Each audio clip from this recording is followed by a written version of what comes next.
Basketball's officially entered the second half of the season. This is the time for teams to prove if they're contenders or pretenders. And DraftKings, the leader in one-day fantasy sports, is giving new players a free shot at millions of dollars in total prizes. Get in the action now to claim your free shot at millions of dollars in total prizes when using the code THPN during signup. Playing daily fantasy basketball is simple. Just pick your lineup, stay under the salary cap, and see how your team stacks up against the competition. Feel the sweat like never before. Every dunk, steal, assist means so much more with a daily fantasy lineup from DraftKings. With DraftKings, payday comes every day for players. So what are you waiting for? Head to the app now. Download the DraftKings app now and use the code THPN during signup. This week, DraftKings is putting you in the action with a free shot at $1 million in total prizes. That's code THPN, and you get a free shot at millions of dollars in prizes only at DraftKings. Minimum $5 deposit required. Eligibility restrictions apply. See DraftKings.com for details.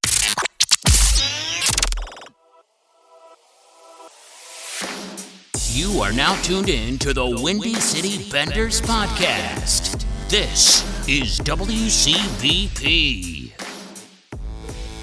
All right, we're back with another edition of the WCB podcast presented by the Hockey Podcast Network. It's Jarom. It's Tanner. Tanner, what's up, bud? Not much, just having a good time. Decent week. Pretty great week, actually. Hawks didn't go completely, on a win streak, but great news all around, You know what? We set the challenge out last week saying this was going to be a big week. The Hawks must have listened because they did step up a little bit. But yeah, only that matters is he's back. He's back. We all know what we're talking about. If you're listening to this and you're a Hawks fan, you better know who we're talking about. The man, the myth, the legend. Doctor, give me the news. I got a bad case of Kirby blues. But the Kirby blues are cured. Kirby Dach back in the lineup.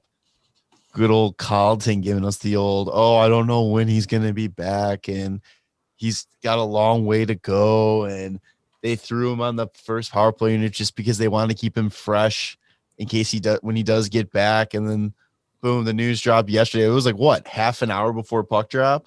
Yeah, something like that. And I was so excited. Got the text from Noli, and I was like, "Are you fucking serious?" I thought he was fucking with us because I was like, "There's no way." They literally just said he's not even close. Last week the first thing we were talking about was how he said that Kirby Dach was not near returning. Yeah, he's far off. He's making great progress, but he's still far off.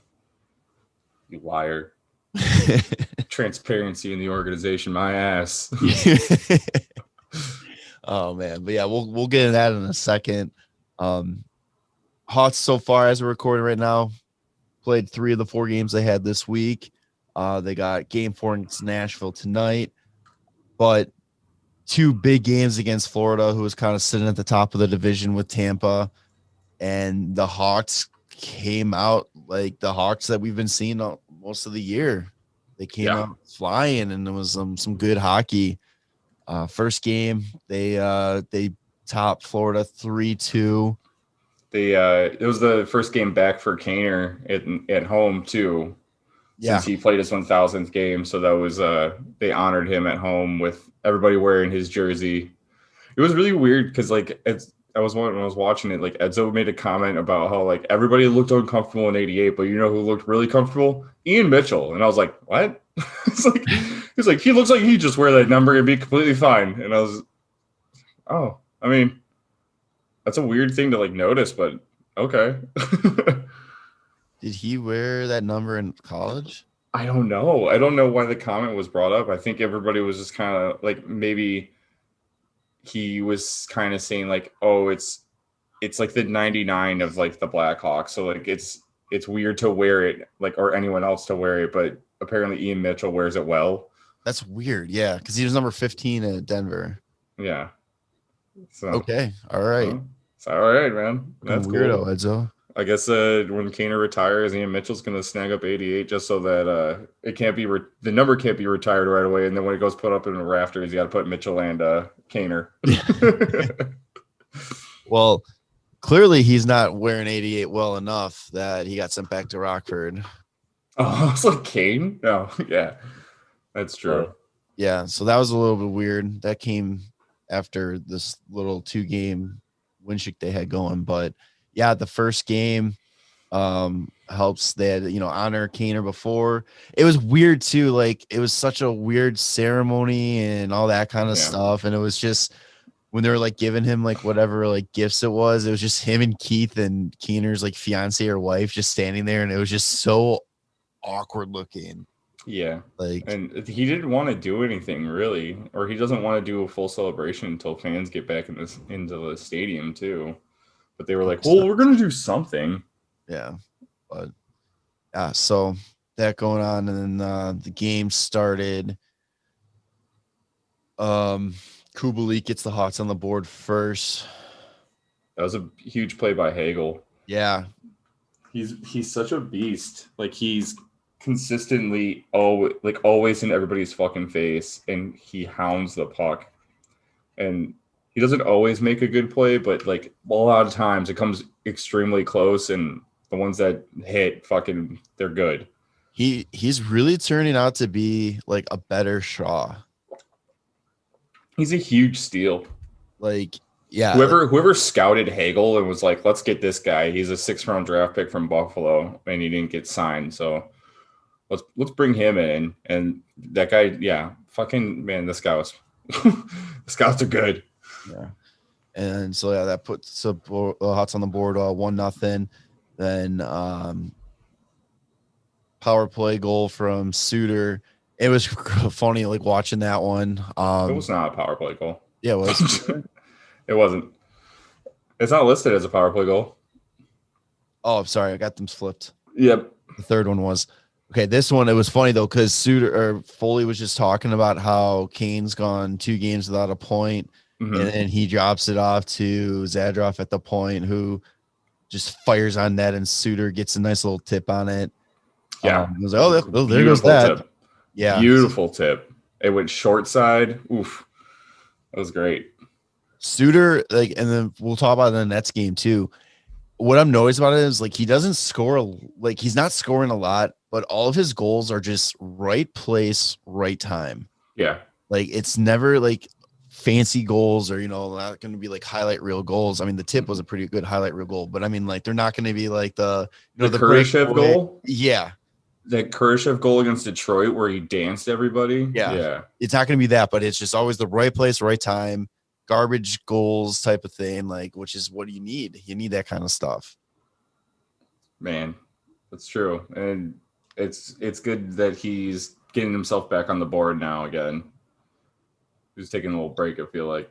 He was leading the rookies in goals and then didn't score for a while. And I think after last night's game, he's back in the lead for goal scoring. Yeah, I believe so. And then now the power play goal came in the second period, which was just vintage Kaner.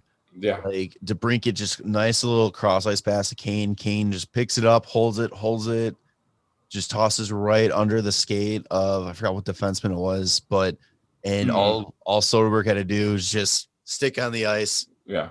Hit in. And Eddie said it the best. He's like, man, if you're Soderberg there, all you have to do is just have a nice, strong bottom hand on your stick, and that's going in.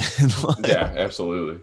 Soderberg's just reminded me of like when we had Panarin and Anisimov just sat his ass in front of the net and scored goals just by putting it in the garbage or just getting like those easy tips.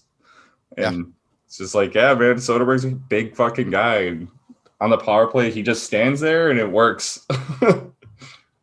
Yeah, and it's nice having that size again, because it's like that was Taves' spot. And then when Taves was out, they really didn't have anybody to take over that like in front net presence on the power play type of thing. So Soderberg being able to like establish himself as that player has been huge. It's very true. And then, there's two goals lifted up by Florida. I got a little nervous that, it's going to be the typical third period letdown, but Hotz did a good job, limiting the damage. Yeah. There was one example that I saw. I can't remember because now the Florida games are like meshing into one for me. Yeah. But there was a moment where people are always talking about like the difference between Subban and Lankinen. There was one play where the shot, Lankinen like had it, but it just slips between his arm and just slowly starts rolling behind. And he had the awareness to turn around, find it, knock it away right away. I'm like, that right there. Like, I wish maybe I'll like find it and clip it. But that was like right there, the perfect example of the difference between like what we're talking about when Subban just doesn't have that awareness or doesn't know what he's doing, because I'll play like that for Subban. He'll look and he'll not know where it is. He'll look like to both sides of him and find it. Like Lankin's got that good puck control, good puck management, like knows where it's at all times. And that's why I think he's becoming like this elite goalie for us. Yeah, I mean, Finnish goaltenders are amazing, and we got ourselves one. Yeah. It's just been crazy just to see the difference between the two players. And then we'll go on to the second game where it was just the Lankinen show. Yeah. God, he's the Tankinen, man. Lank the tank. Yeah, seriously. Everybody thought we were going to tank this year, and they just thought that the wrong kind of tank. We brought in something else.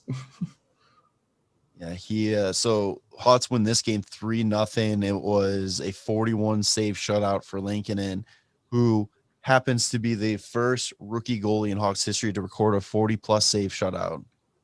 Which is amazing. Yeah, I mean, that's not bad. Also, second shutout of the season, and the rookie shutout record is Crawford with 4. And so he's tied for second with like a few guys. And I can't remember who off the top of my head it was. But yeah, I don't know. Oh, I'm just surprised that Crawford has it. I thought it would have been Belfour. Yeah, I would have thought that too. That rookie season he had. I'll look that up real quick. You want to talk about the game? Yeah. There was not a little slow start. No score in the first period. Kaner had a nice little power play goal, which I don't know if you saw it, what you saw. It was kind of it brings up the controversy or the question too of like, what the fuck is goaltender interference? Yes. Because you had Soderberg was in the blue. You had Hagel like pushing off of Bobrovsky. But at the same time, though, it looks like the Florida players were pushing them into the net, into the crease area. Yeah, that's what happened. Yeah. It was the fact that he was shoved over Bobrovsky, and then Kaner put it away. Also, the update on the shutout thing, Belfour did have 4 shutouts. So maybe the stat that they showed during the game was like since the year 2000 or something, because that's what it seemed like. It was like it might have just been like a more recent one. Gotcha. But also Belfour played 20 or 23 games at the age of 23, so I don't know if they counted that as a rookie season, even though he won the Calder when he was 25. Yeah, I don't know. It's weird. These weird stats, man. Yeah. Either way. But yeah, so Kaner gets back on the ball with this 13th great number of the year.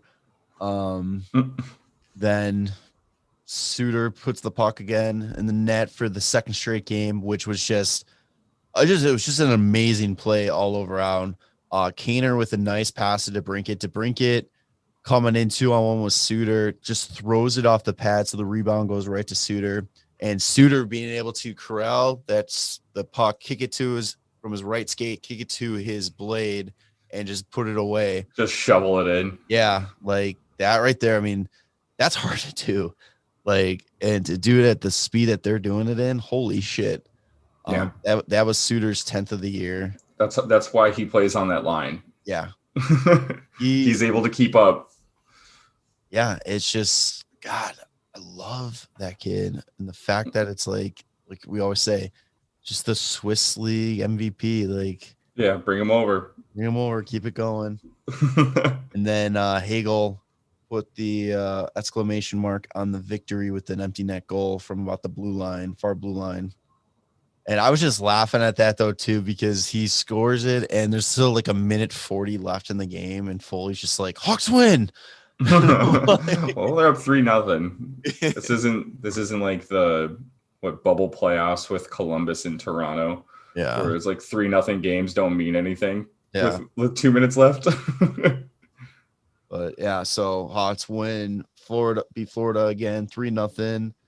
Was a nice little way to come back home, and that skid that they were in. They were at 1-6 going into this 2-game series against Florida. But yeah, and you got any comments from that game? No, I mean, it's just I'm really glad that the Hawks put together 2 great games against a team that's like in the top of the division. And like we were saying last week, like they're not out of these games. Like the scores don't reflect like how close these games actually are, just because of the empty netters that have been given up like throughout the month. Yeah. So it's good to see that these games have been going in their favor now. We get to score the empty netter. Yeah. It's like one thing that like a lot of people don't realize. Like, I'm not trying to sound like a snob, like hockey, former hockey player type of thing, but it's like if you didn't play the game, like you don't know how real puck luck is. Yeah. Like that is 100% a thing. Like it's like, people are saying like, it's just bad bounce this way. And it's like, the team should have been doing this. Like, no, it's that one little bounce makes or breaks you. And it's like, it's insane how real that is. Go ask Mika Zibanejad and Carter Hart. We'll talk about that in a second. Yeah. So back-to-back wins with Florida. Then the Nashville's in town now. They roll with Lankinen again. Why not? Yeah, hot goalie. You get to stick with the hot hand. The biggest news of this game was we already talked about a little bit. Kirby Dach back in the lineup. Kid looking like a stud out there in warm-ups, like he hasn't missed a beat. Is all of his 3 rolls of tape on his stick and socks. Gotta be secure. Fucking 4 minutes into the game, his first. I don't know if it's his first shift. Goes and he just walks. Forgot what the defenseman is. Just walks him and just loses the puck at the end. Like he just pushed it a little too far ahead. Yeah. God. Oh my God. This kid is feeling it already. Yeah, and that's the thing too. It's his first game back, so like the team took a few games to get into their groove, so he might take a couple too. Like I'd like to see him put some points on the board sooner than later, but like I'm not going to blame him if he doesn't get one in the first like 3 or so. Oh yeah, he's got a ways to go. I mean, it's like the last hockey he was playing, it was against guys like his age and younger, not NHLers, Yeah. But so I'm like looking at the Hawks. So I'm just gonna say the Hawks lose this game 3-1. All 3 of the Hawks goals against were just bad defensive plays. Yeah, like every single one was kind of left Lankinen out to dry. The first one with Johansson. He's sitting nobody near him in front of the net. Arvidsson was able to throw a backhand to the middle of the net. It was Boqvist that left the front of the net to go behind the net and then just got a pass slip past him. And I was just like, I see Ryan Johansson there, and they have the puck behind the net, and I was like, this is gonna go in. It's Ryan Johansson's a really good fucking player. Like, it doesn't matter if he has like great seasons or not. Like, he's a good fucking player. He was drafted like 3rd overall. Or 4th overall, like when he was drafted. Like, he's not bad. He's going to put that away. He's alone in front of the net. He's got that long reach, too, that's able to help him just like – because it was going to be a little far out pass. But his stick looks so fucking long. Yeah. Then the second goal, which I don't know how to say this guy's – is it Rocco Grimaldi? Yeah, 5th goal in 2 games. He put 4 in his last game. 3rd line grind. That's against Detroit. Yeah. I know, but still, 3rd line grinder. Come on. True, but that shot he took, you were like, okay, I can see why he probably put 4 in. He's also only 5'6". But that goal too was Camp just blindly threw the puck up the middle. Yeah, why? When everybody knows not to do that in your defensive zone. And they did. That's actually both of the goals. Both goals were like that. The second and third goal were both just thrown blindly up the middle, and they were just knocked down by Predators. The weird thing to me too is like that Camp did it because usually he's so smart defensively or just in the defensive zone, and like if you're throwing it up the middle, who are you throwing it up to? Like that's where you're supposed to be. You're the center. Like I don't know. It doesn't. It's weird. Also, I was looking at Grimaldi's stats. He's got fucking 8 goals and 1 assist. He's having himself a nice little Brandon Peary year. And then, Suter, 3 goals. Hughes, 3 goals in a row. 3-game goal streak. Yeah, I missed this one. How did that one go in? That was it was a rebound.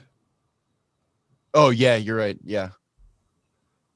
I'm trying to remember exactly how it went though. I was just like, it was just him cleaning up the trash again. Yeah, right. That's all it was. It wasn't anything special. And then Edzo had mentioned about how he's kind of always there in front of, like, all of his goals come from like within the like first like 5 to 7 feet of like the front of the net. Yeah, he just bats it between Saros's legs after a cane shot. Yeah, that's right. A little greasy goal. Yeah. It was, when they broke it down, it was pretty cool because they were talking about how the defenseman, he had just come off the bench and him and the defenseman were like 40 feet apart, but the defenseman was so flat foot that Suter blew right past him from the bench and just was able to get to the rebound right before him. Just hit, they had like a speed tracker on him, and like he hit like 18 miles an hour in like the 2 seconds he was on the fucking ice. Jesus. It's like, well, that's pretty good. And to be a young skater, holy shit. Yeah, right. And to then be 24 and on the Hawks. And then Granlund picks up his 8th of the year, which was another like turnover. Get traded already. Yeah. So yeah, that was an easy tap in goal there too. And it's just like, ugh. It sucks because like after the Hawks scored, they were all over Nashville. Yeah. And it was not stopping, and then they got scored on, and it was just like, fuck. Like, tough to come back down 2 when literally UC Saros is on fire. Like, yeah. What was his stats since he got back? I guess he was injured for a bit. His last 5 games, he's got a 0.8 goals against average and like a 9.77 save percentage. Yeah, and his last 7 games have been decided by 1 goal or fewer. Yeah, it's crazy. So he had a 9.67 save percentage yesterday. He started this season slow, but he's been ridiculous ever since. Fucking, let's see. Yeah, he's got in his last 5 games, he's only got 4 goals against. Jesus. Let's see if I can go back a little further. The last time he let up more than 2 goals was a 6-goal appearance against Tampa on February 9th. So, like a month and a half ago. That's some decent hockey right there. Yeah, he's not doing too bad. Also, that's kind of stupid that they said that his last 7 games, did they talk about his last 7 starts, I'm assuming, because there was a time he came in at the beginning of March and he only played like a period and gave up 2 goals on 10 shots. Yeah, I think it was starts because I remember it was saying, I quickly saw it and it kind of like, I saw it like the last second. Yeah. It's like last 7, I'm assuming starts was 1 goal or fewer. Now it's 8, really. Yeah. Because of the last night. So, well, good thing is hopefully he's not playing tonight. Yeah, hopefully he's not playing tonight, but the downside is, which you pointed out as we were getting ready to record. you're like, hey, Pecorino's probably playing tonight. It's like, yeah, so is Subban. So I'm thinking maybe if you're a betting folk, you're not going to hear this in time, I would say take the over, but I mean, it's not a bad idea. I want to know how. Let me find out how Pecorino has been doing lately, actually. I kind of It's like I thought he was having like an okay season, but I can be completely wrong. It's kind of crazy how far he's kind of like fallen off. I mean, he's like 36 or something. Yeah. He's been there forever. What the fuck kind of shit is this?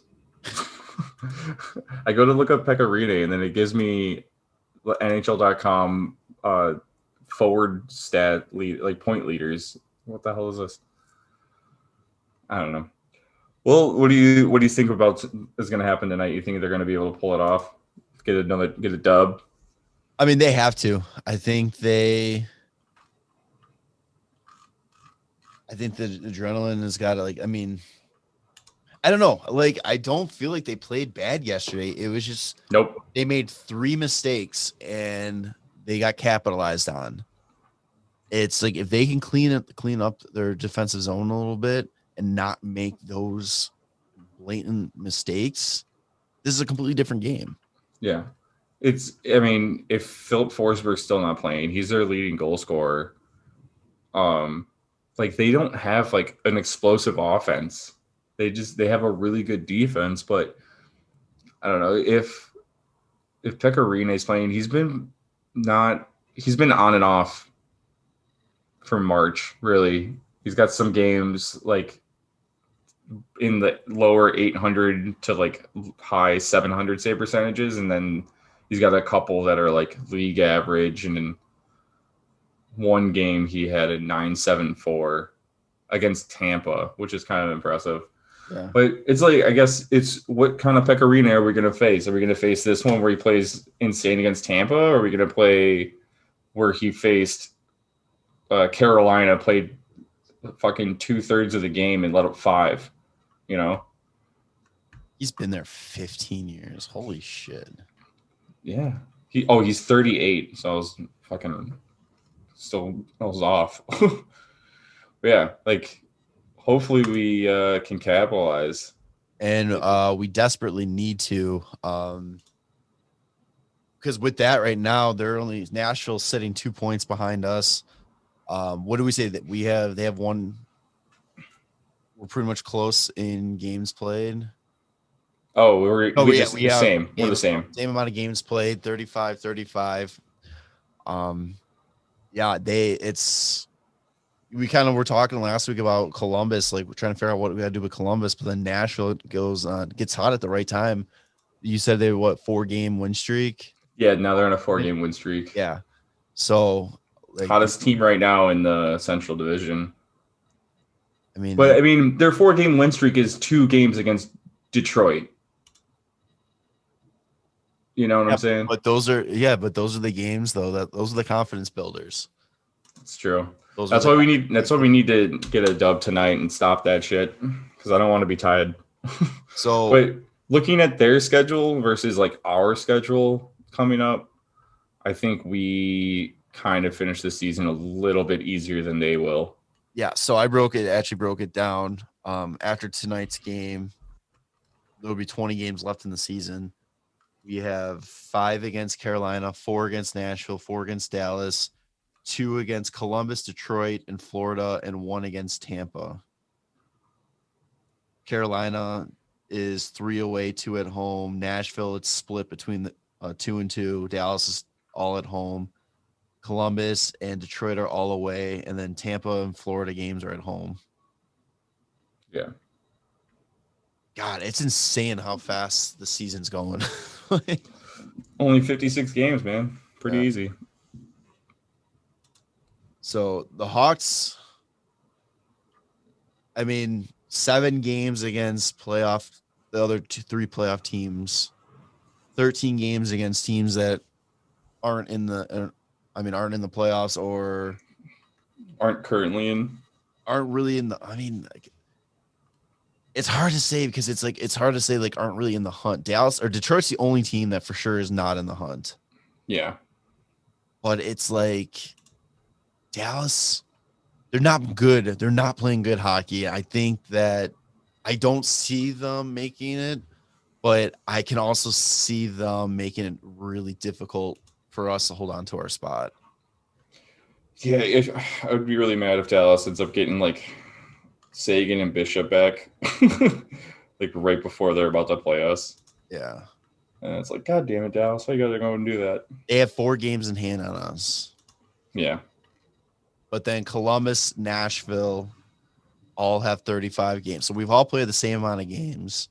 There is a 3-point difference between 4th place and 6th place. Like, I don't know, man. Here, let me ask you this. Would you prefer to have this where it's exciting to watch and you're not, have to be on the edge of your seat where every game matters? Or would you rather be Tampa where it's just like, okay, we're going to the playoffs, boring hockey the rest of the way? I'd rather just be Tampa. I'd rather, like, I'm sure they're not like, oh, this is boring hockey. No, sure they're just like, oh my God, I can't wait to get this fucking dub tonight and just stomp everybody. I guess saying boring hockey is the bad way to say it, but I mean, like, I think I'd hate to be like Detroit or Buffalo. We'll get to Tanner's Buffalo trash segment in a little bit. God, it's hilarious. But yeah, so I mean, it's gonna be interesting. It's gonna be nerve-wracking, and it's gonna be very interesting now the approach that they're gonna take at the deadline. Because this is doable. Like, the playoff spot is not unrealistic. Yeah, they're gonna make some hard decisions here soon. When's the trade deadline? Is it mid-April? April 12th. Okay. It's a Monday. Coming up soon. Yeah. So 2 weeks from Monday. Yeah. Cool. Well, yeah. So Hawks got this week. They got Nashville tonight. They got 2 against Carolina, and then they finish the week in Nashville on Saturday. So it's 2 in Nashville. So, It's 2 in Nashville. So that's 5 total games coming up. What? No, it's not. I'm looking at the schedule. It's Nashville tonight. Carolina for 2, and then in Nashville on Saturday. That's all. That's all this week. 4 games, and then back at home for Dallas next week. Yes, 4. So I'm saying 3 out of 4 would be nice. I mean, at least just the two wins against Nashville would be great. And you got to at least pick up a point, 2 points against Carolina. If you got to push an overtime, but I feel like a lot of the games against Carolina have been going to OT, but I could be wrong. Hold up real quick. Let's see. We didn't play them at all in March.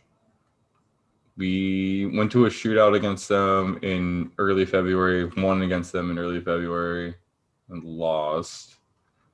1-1-1. Or no, 2-1. Against Carolina then. That's it? I thought we played them more. No, because we're heavy. We got towards the end. We have 5 games against them coming up. That's true. Okay. Well, yeah. Oh, just got to get these dubs, man. And the reverse retros are coming out tonight. Oh, yeah? Yeah. So. All right. Guaranteed W. They aren't the alternate jerseys, so should be a win. Yeah. Jesus. Yeah, so. All right. Anything else for Hawks? No, I think that pretty much covers it. Just fucking win games, boys. That's right. Do that hockey. Let's do that hockey. Lots to talk about in the NHL. Let's get going. Yeah, where do you want to start? Mika Zibanejad, puck luck. Jesus Christ, this kid. Are you like, if you've been living under a rock, you haven't noticed, but the Rangers weren't doing too hot. Zibanejad wasn't doing too hot to start the season. And now he has like 15 points in like 5 games. And 12 of those points come in 2 games against the Flyers with 2 6-point performances. It's fucking insane. 6 goals, 6 assists in those 2 games. Yeah, it's so crazy because he had like, I want to pull his points up real quick, but he had like almost nothing for points and goals. And No, he then, was doing shit because I had yeah, fantasy and I got so goddamn frustrated. I wasted like a high draft pick on him too. yeah, he's got 27 points in 33 games now. And like we just said, 12 of those points came in 2 games. That's insane. That's like NHL 21 rookie mode. Yeah. So he really had, like, if you take away those two, he would have 15 points in 31 games.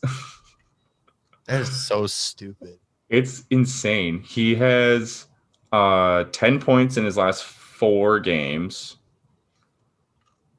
It's just, I don't know what it is, but like if he plays against Philly like some more, I don't know, he'll just take the lead away from Connor McDavid. He scored again against Philly yesterday too. Yeah. I think when he scored that goal, I think it was a first period goal, so he had like 7 goals in his last 7 periods against them. I saw that somewhere and I was like, "Oh my god." It's just stupid. Just a goal a period.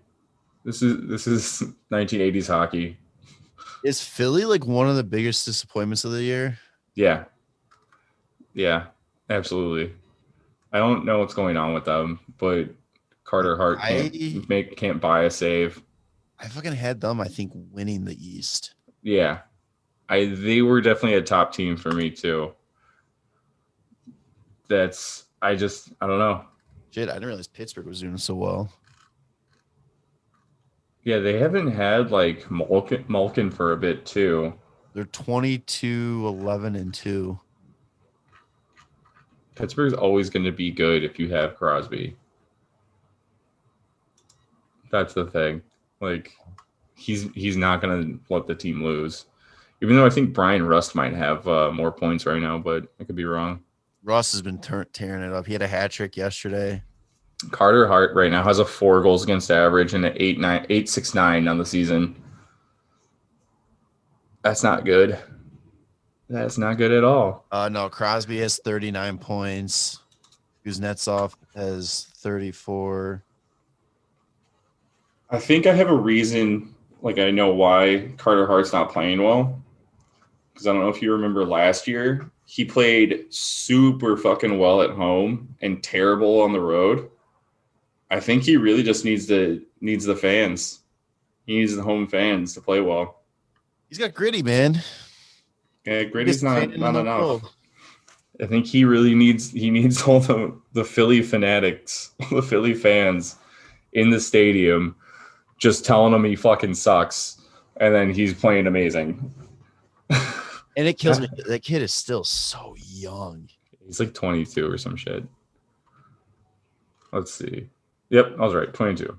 Fantastic. That's insane. Yeah, so if he has an off year right now, I think the Flyers organization's not like, oh, get rid of him. Like, he can't. I mean, if they want to, I guess, we could take him up as a nice little backup for Lankinen. Yeah, like they want to do a little Subban for Carter Hart swap. We'll even toss in like, a 6th rounder too. Make it worth their while. Yeah, Mika Zibanejad's been a bad man recently. Pumping out more of his own techno music too. Has anybody been more on fire than him lately? I don't think so. And it's crazy because it's like he did this last year too. Last year, 5-goal game against Washington. And it's now he had a 6 points in 1 period, which like what tied an NHL record or something. And the best part was when they did that first game at 9-0. 9-0. They didn't have coaches. It was all the AHL coaches. Yeah. And then Philly was just like, all right, now they have their coaches. So we're gonna make this a much closer game. No, 8-3. What the fuck? Philly, at least Philly's got a good thing going on now. They get to play the Sabres tomorrow. Oh God, yeah. Let's just get into Sabres then real quick. Put them out of their misery. What are they doing? What are they gonna do? So they are now 17 consecutive winless games. The record is 30. There's 20. They have 23 games left in the season. Yeah. Can they do it? Yeah, because it's they would have been close to like the loss record, but they're only at like 9 consecutive losses, just like without a point. But I think the loss record's like 18, so they could do that too. Like they luckily had an overtime loss like somewhat recently, but like I don't know. I feel bad for Buffalo fans. I I was when I was at work on Thursday. These guys sit at the bar, and this one kid's wearing a Hawks jersey and a Cubs hat. And then I like checked their IDs, and they're all from New York. And they mentioned they're from Buffalo, and I was just like, "Are you guys Sabres fans?" And they go, "Yeah." I was just like so defeated. Yeah, I was like, "Oh man, 15 in a row, huh?" And the guy's like, "Yeah." I was like, "Feeling like it's gonna be 16." Yeah. You guys want a drink? Yeah. Do you at least give it on the house? At least give them one on the house. No way, man. They're not Hawks fans. It was pretty. I felt bad. It was really funny though. Like we were talking about it last week too. When we look at their schedule, there is no end in sight. I don't see a team that they realistically can beat. Yeah, I don't know what to do. I don't know what they can do. Like, what do you change at this point? Do you trade everybody? Because like the things that are weighing you down, you won't be able to trade unless you want to give away your first round picks. Like, here, take Jeff Skinner in like a first round pick. Like, I don't know. Well, it'd be good. Yeah, Stahl got out. He fucking won the lottery and got traded. Yeah, right. He got dealt to Montreal for a 3rd and a 5th rounder. Noli's text was hilarious about it though, like talking about like because they're talking about the quarantine and all that, and they're like Noli's like, yeah, no, he ran right off the ice. He's on the plane, didn't even get out of his gear. He just wanted to get out of there. Oh, he was talking about Caulfield. Oh, I thought he was talking about Stahl. No, it was when what was it? Wisconsin lost, and he's just like, "Yep, he's already on a plane. Didn't even take his gear off. He's going. Montreal needs him bad." Oh man, that's funny. Yeah, but I mean, do you think they end up moving like Taylor Hall? I think so. I think it's inevitable. I don't see the point on holding on to him. You're not going to do anything this year. And clearly, what's stupid is that they're still going to get a decent haul because of what he was 2-3 years ago. Well, here's the crazy thing that I saw online. It was like a statistical like heat map of like the Buffalo Sabres offense while Taylor Hall is on the ice, and then when he's not on the ice, and their offense is like way better. It's not. I mean, I'm not saying the team's fucking good. It's just like they could be so much worse if they did not have him. So I like him not doing what he did in Jersey is not. I guess it's more not on him as much as it's on the team. Yeah. What do you think of this proposal? The Hawks take on his contract. Hall? Yeah. Okay. But they dealt kind of like how the last year with the Laner trade where Toronto randomly took on some of his contract. Yeah. The Hawks do that. They have a year where they eat his crappy contract. Well, not crappy contract, but they eat a huge part of his contract so he can go to a team that's cap strapped. And that way we get a decent, pick or prospect out of it for taking on that contract for the year. Yeah, I was thinking about that as that'd be a pretty neat option for anybody that needs a rental, and like we have the cap space and it's not really going to affect our team. And it's just rest of the season, then it's off the books for next year. Because he's only on a 1-year ticket, so yeah. I mean, all you do is like a pick or a prospect traded to us for like future considerations, and like whatever you're also giving to like Buffalo for that Hall trade, and then Hall gets traded to us at like maybe retained salary. We retain salary and then trade it away. I mean, would you rather just like have Taylor Hall on the team?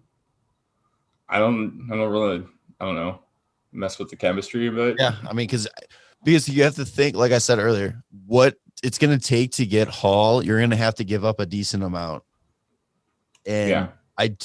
my whole thing with the Hawks at the deadline is I don't want them giving away picks or prospects. Plus, I don't know if we're like a Taylor Hall away from winning the Stanley Cup. I don't think we are. I really don't think we are. I think we're a good team that I think we're a couple pieces away. Watch for like Taylor Hall gets traded, and then we can make it to the Stanley Cup Finals, and it's against Taylor Hall, whatever team he got traded to. And we're like, we were a Taylor Hall away. Fuck. But like I said, like it's just going back to what Bowman said before the season started is that they have to rebuild our farm system. They have to get back to a point where we're developing our talent from within and not, relying on big free agent signings or, trades and all that kind of stuff. So we need to get a Taylor Hall. We would have to give up a lot of what we need for the future. Yeah. So I think that I rather just take on the contract and get, another picker prospect for him. I think that would be like a pretty good situation.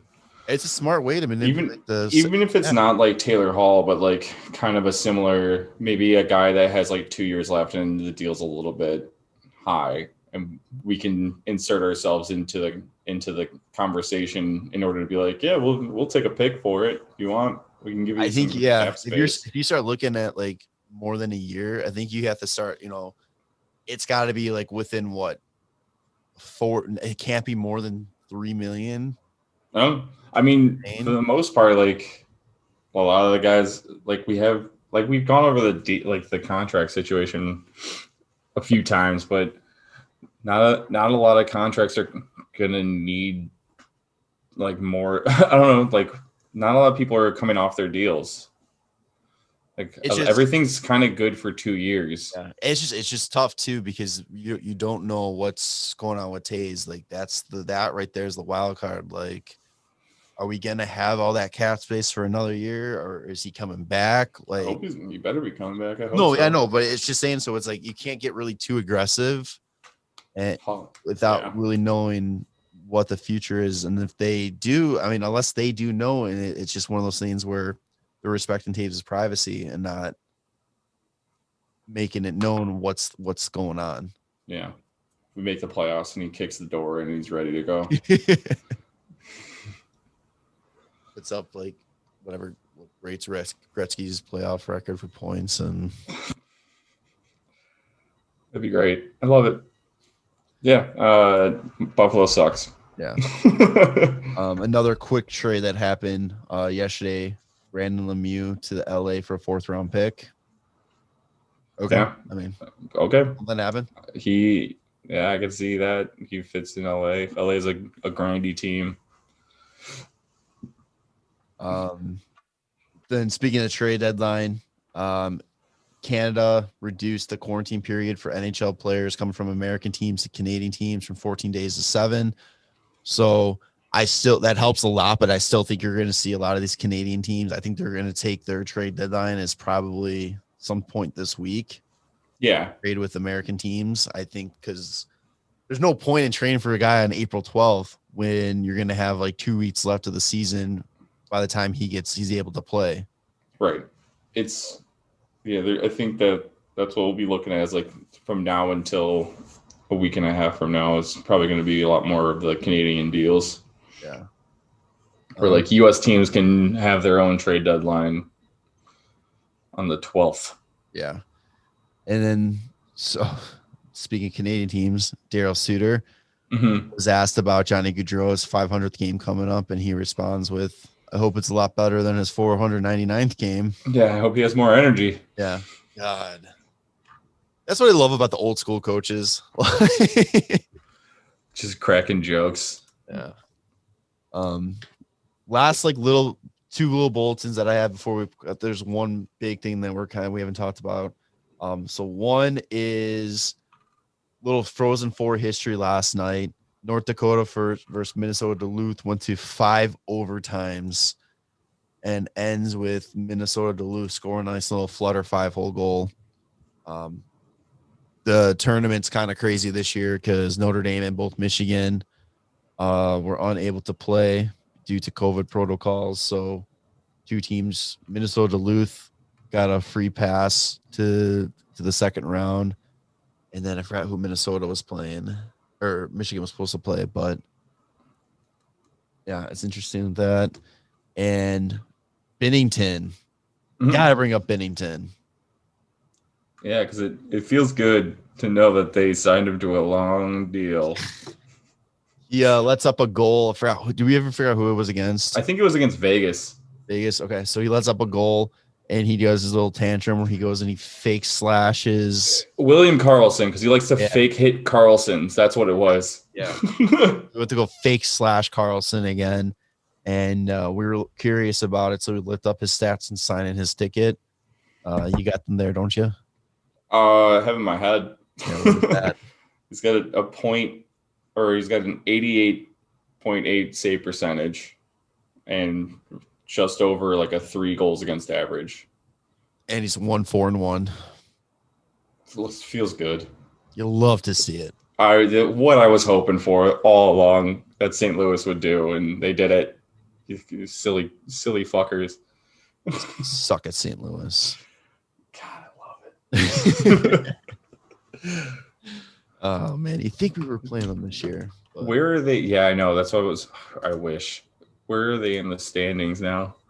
I wonder, because the division's not like that good. Minnesota's been on fire. Cam Talbot's been like ridiculously good too. Both their goalies. They're tied with they have 1 game in hand, but they're tied in points with Arizona.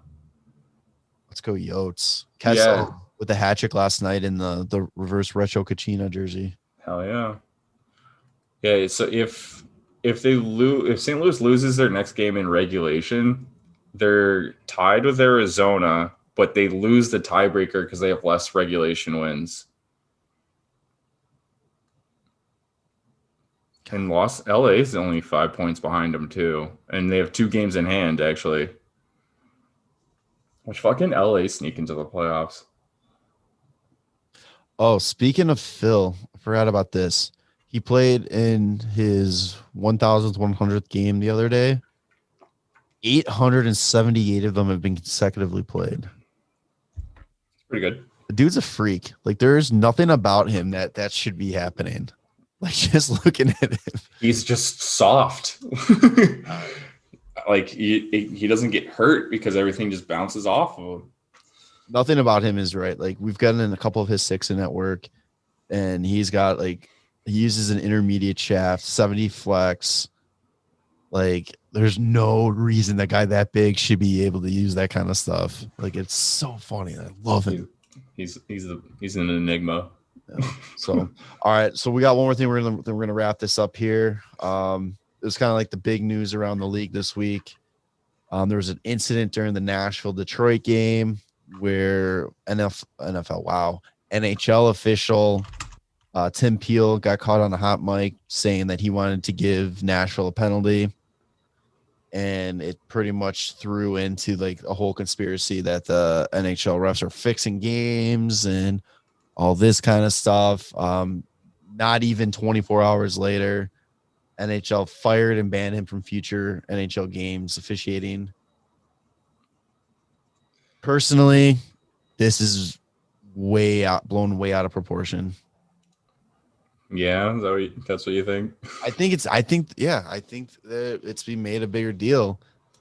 I think that it's one of those things, but we were talking about it, so it's like it's maybe he personally had something going on with it. I don't know, like I can't assume anything or make assumptions or but there's the unwritten rule of like makeup calls in the NHL.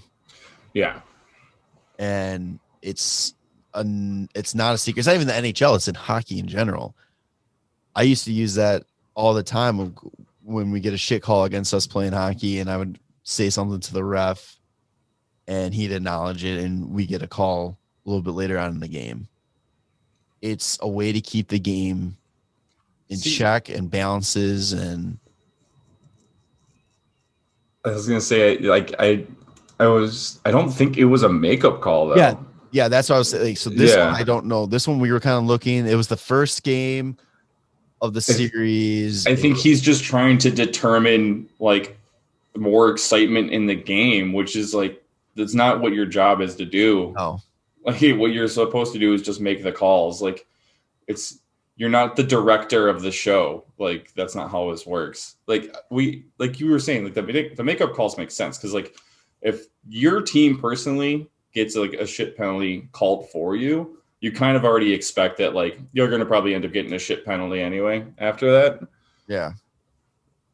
But like for the ref to just call something out of nowhere and when the game's been clean and just to like add something to it, like it's a 0-0 game. Like, well, let's get this team on a power play, see if they can do something. It's like, who the fuck do you think you are? Yeah. I think like, so it's like after that happens, it's like all I'm seeing is like I'm not reading any articles, but I just see headlines saying like, oh, he's just the tip of the iceberg with the problems with officiating in the NHL and all this kind of stuff. And it's like, I don't buy into that.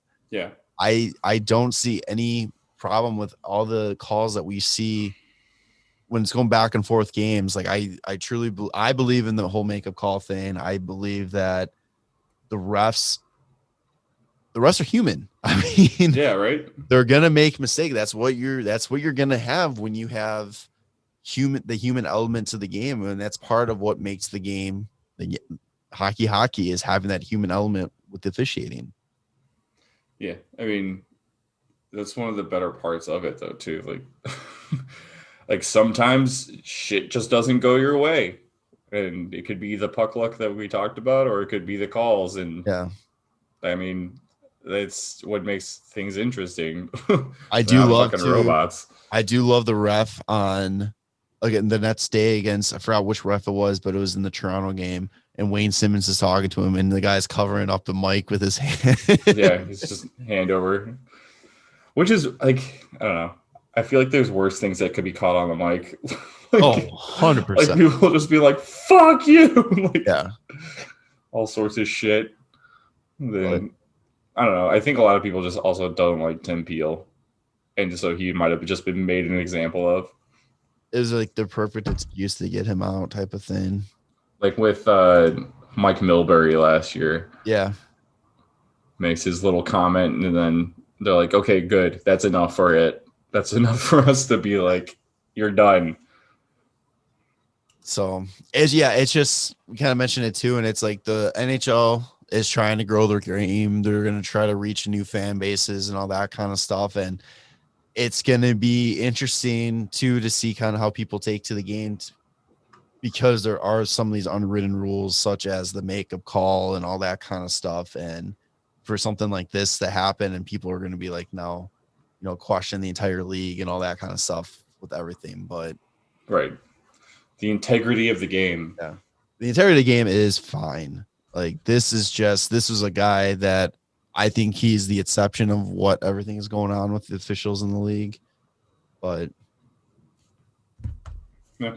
It's like you're talking about too. It's like goes back to like the goaltender interference stuff, the offsides rules and all that kind of stuff. It's like some of those, it's like it's out of the officials' hands too. It's like they can only call it the way it's explained to them. And I personally feel the way the rules are set up, it's just throw a fucking dart at the board and wherever it hits is what you call it kind of thing. Yeah. Like it's not clear enough. The league itself has to explain and get a better explanation for what these rules are.